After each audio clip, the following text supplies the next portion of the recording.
WNBA CBA negotiations break down. Players demand fair pay amid league boom. WNBA CBA negotiations. Current status after All-Star Weekend as potential work stoppage approaches.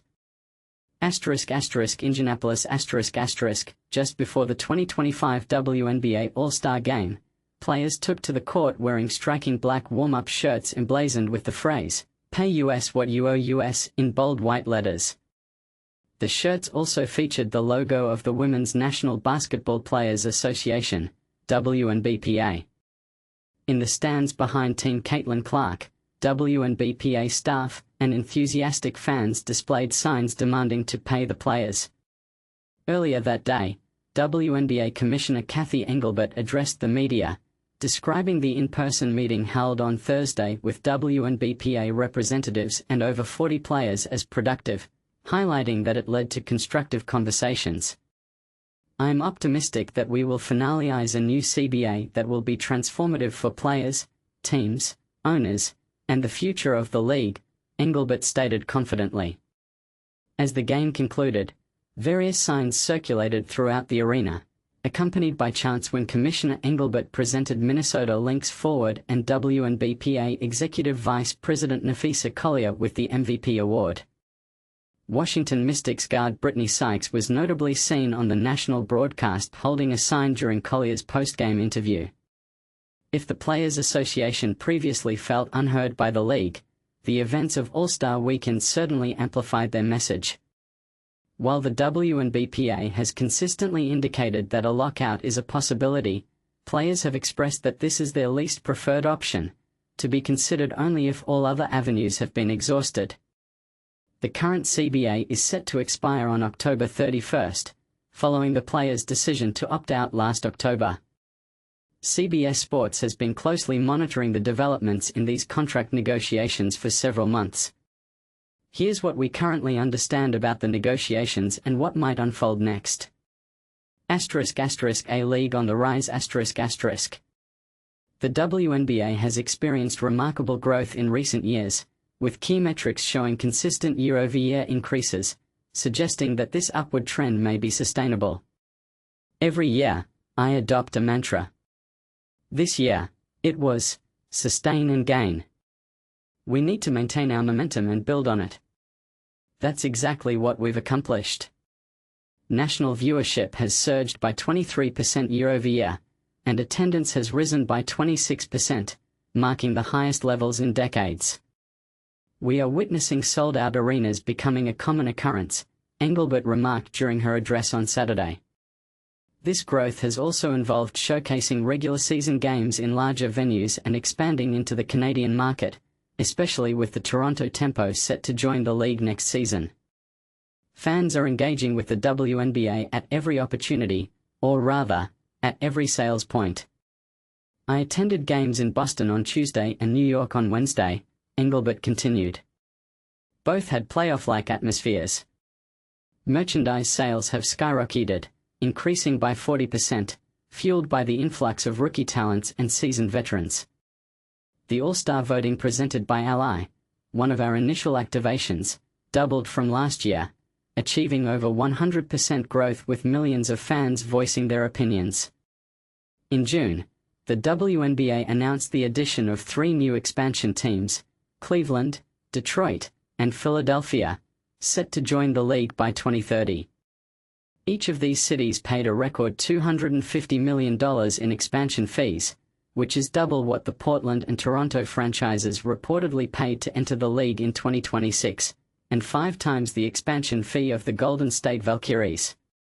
Moreover, the league secured a $2.2 billion multi-year broadcasting deal that will commence next season, alongside a $75 million capital raise in 2022. All of this occurs while individual team valuations continue to rise. It seems that the WNBA is flourishing.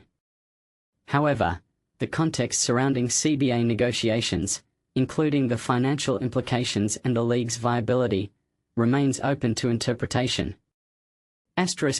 Follow the money.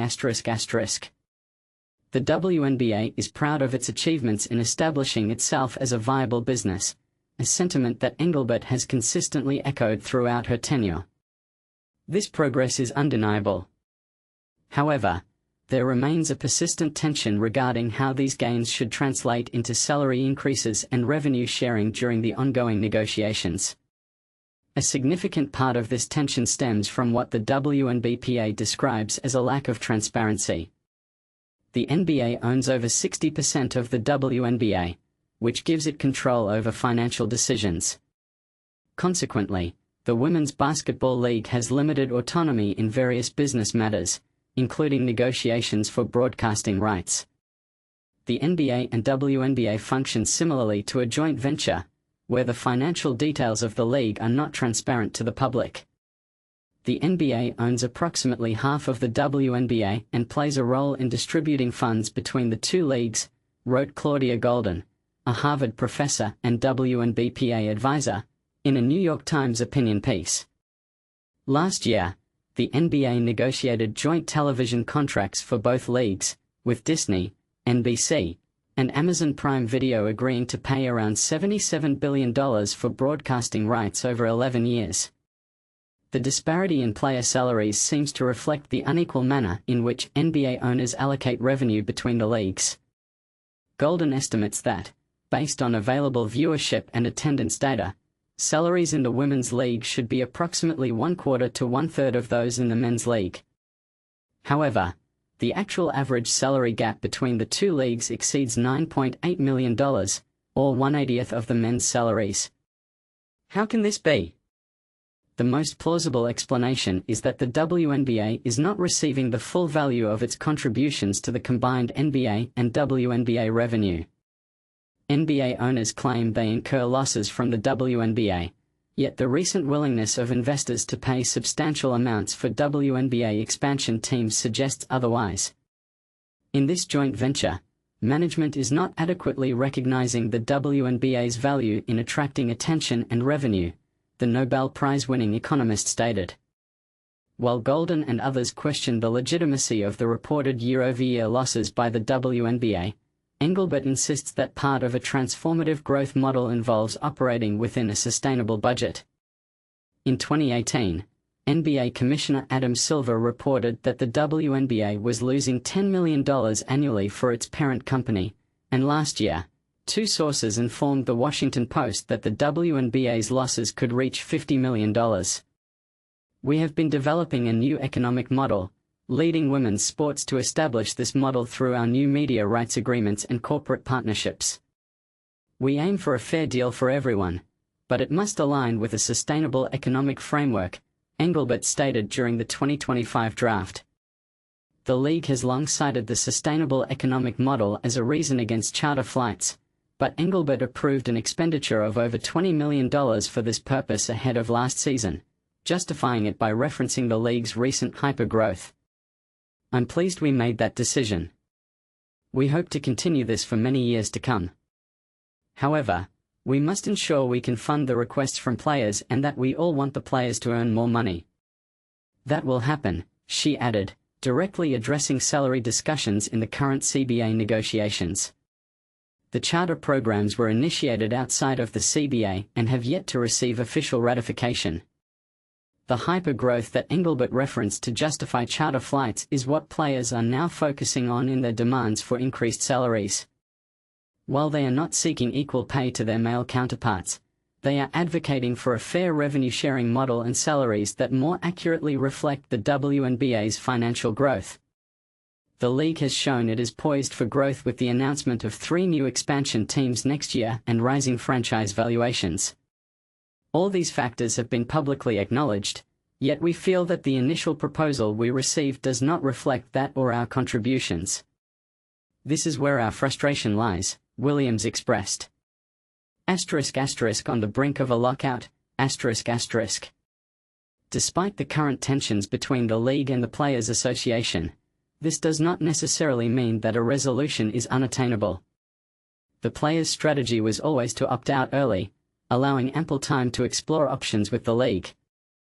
We opted out early to initiate discussions, and we are leveraging time to our advantage, WNBPA Executive Director Terry Carmichael Jackson told reporters at an event in New York on May 1. "We are hopeful that the league and teams share this perspective as well." Jackson also mentioned that the players were optimistic about achieving meaningful progress by the season's midpoint. However, following the weekend's events, that optimism seems to have waned. The next 3 months will be crucial in determining whether the players feel a work stoppage is necessary. They are aiming for a resolution before their current contract expires on October 31, with the 2025 WNBA Finals concluding by October 19 at the latest. Everyone is aware that this CBA expires on October 31, so the players have indicated that by the midpoint of our season, which coincides with the All-Star events, we need to see significant progress. They have also emphasized that October 31 is a firm deadline, and we must operate with that in mind. This is a collective effort. We are doing our part, and we hope the league recognizes the opportunity to achieve these milestones, Jackson added. She reiterated that Halloween is a critical deadline, and players are prepared for the next steps if a satisfactory deal is not reached by fall. If negotiations falter, there are emerging leagues that could provide WNBA players with opportunities to maintain their physical and financial well-being. A lockout could lead players to return to overseas markets, as they did before the league raised salaries and implemented WNBA prioritization in the previous collective bargaining agreement. Another option could involve collaboration with domestic leagues like Athletes Unlimited and Unrivaled, potentially offering even more opportunities within the United States. Currently, AU Pro Basketball provides 40 players with a condensed 5-week season, while Unrivaled signed 36 players for its inaugural 8-week 3x3 league. Unrivaled co-founders Stewart and Collier noted that the WNBA and Engelbert have been supportive of their startup league, even facilitating connections with sponsors ahead of their first season. From the outset, the WNBA has been incredibly supportive, Collier shared with the media in January. As a startup, we had numerous discussions with Kathy early on. Her experience in league management was invaluable in connecting us with vendors and other resources, she added. However, the league's stance may have shifted. First-time All-Star Gabby Williams expressed concerns that the WNBA might be attempting to undermine other leagues. "It's evident that the league wants to eliminate competition from other leagues while still not compensating us more than those leagues do," Williams stated during a media session on Friday. The 2024 Olympic silver medalist has experience playing overseas, including with Team France. Williams has been vocal about the prioritization rule established in the last CBA and its implications for international players like herself. A contributing factor to Williams making her first All-Star game, despite being drafted 4th overall in 2018, is the stark contrast between WNBA salaries and what she can earn overseas, particularly given the challenges posed by the league's prioritization rule. "It would make sense if they were compensating us more here. But that's not the case, even with the new proposals. It's clear now that they want to push Unrivaled and AU out of the picture. It's crucial now more than ever to address these issues," Williams emphasized. WNBPA Executive Secretary Elizabeth Williams mentioned that the union has not engaged in formal discussions with Athletes Unlimited or Unrivaled regarding potential partnerships in the event of a lockout. "We are fortunate to have domestic leagues that offer compensation during the off-season, and we still want to leverage player programs as well," Williams stated. "We have been discussing the possibility of a work stoppage since before the opt-out date, as that's a consideration when deciding to opt out. If you choose to opt out, you still have to negotiate a completely new contract. We, as players, have had these discussions previously, but we hope it doesn't come to that," she added. Before the weekend, Engelbert insisted that the league would not negotiate publicly, and aside from the 2025 WNBA draft in April and the All-Star game, she has not provided specifics about the negotiation process. Following the weekend, it appears that the WNBPA is intensifying its appeal to the public. Ultimately, the negotiations will also involve another key player, the WNBA owners. "We have seen ownership groups divided on financial matters," such as charter flights, in the past. Often, this division is evident between independent ownership groups and those affiliated with NBA franchises. CBS Sports reached out to both the WNBPA and the WNBA for comments regarding our reporting ahead of All-Star Weekend. While the WNBPA did not provide a direct response, the union did issue a statement. The WNBA's response to our proposals does not address the priorities we have articulated since opting out: a transformative CBA that ensures we receive our fair share of the business we have built, enhances working conditions, and guarantees that the success we create benefits both current players and future generations, the Players Association stated. We have clearly communicated to the league and teams why their proposal falls short. This business is thriving: media rights, ratings, revenue, team valuations, expansion fees, attendance, and ticket sales are all at historic highs. However, shortchanging the hardworking women who make this business possible stifles growth. A spokesperson for the league provided the following statement to CBS Sports: the WNBA is committed to regular meetings with the Women's National Basketball Players Association as part of the ongoing collective bargaining discussions and is dedicated to maintaining a respectful and collaborative process.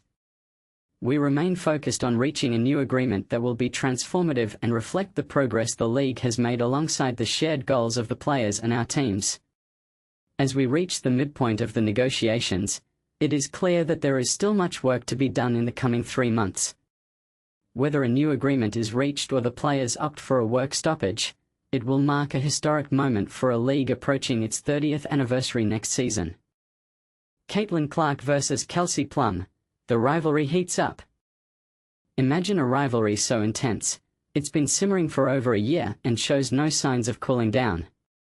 The heated exchange between WNBA stars Caitlin Clark and Kelsey Plum has been making headlines, and their latest encounter at the WNBA All-Star Game has left fans eager for more. But here's where it gets interesting: their on-court rivalry is only half the story. The tension between Clark and Plum has been building since Clark entered the league as the #1 draft pick last year, and it's been a wild ride ever since. On Saturday night, Plum called out Clark for her team's absence from a pre-game meeting where they decided to wear "Pay Us What You Owe Us" shirts during warm-ups.